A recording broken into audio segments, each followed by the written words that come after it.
Being a teacher, it ain't no doubt. I got struggles. But being a legally blind and hard of hearing teacher, the struggles are a little different. Case in point, this week, at the beginning of the weekend, my hearing aid decided to malfunction. Well, how did it malfunction?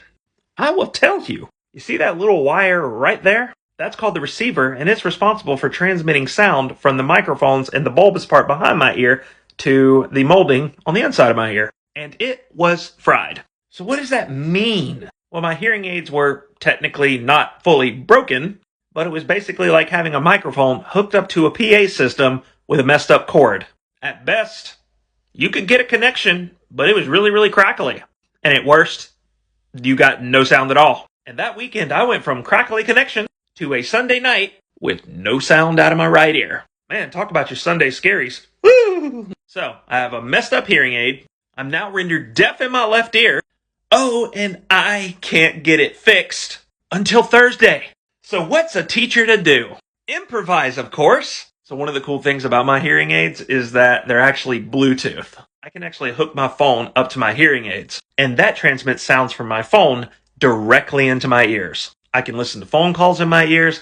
I can listen to music in my ears. I can watch and stream movies and videos and have it go directly into my ears. Fantastic technology. But what really sets this app and these hearing aids apart is live listening. This is where the Bluetooth connectivity basically hijacks my phone's microphone and uses it sort of like an FM transmitter. So any sound that comes through my phone's microphone goes directly into my ears.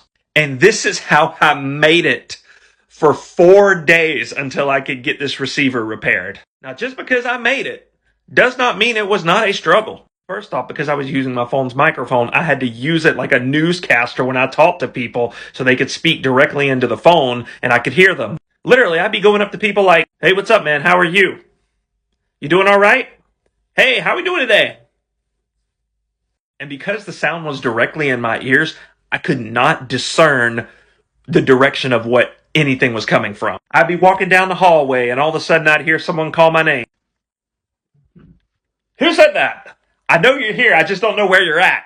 And then it was like getting a subscription to an ASMR channel that I didn't ask for. Because whenever I moved and carried my phone with me, it picked up the closest sound. Whether that was someone talking, the jingle of my keys, the swish of my pants, or heaven forbid, someone chewing.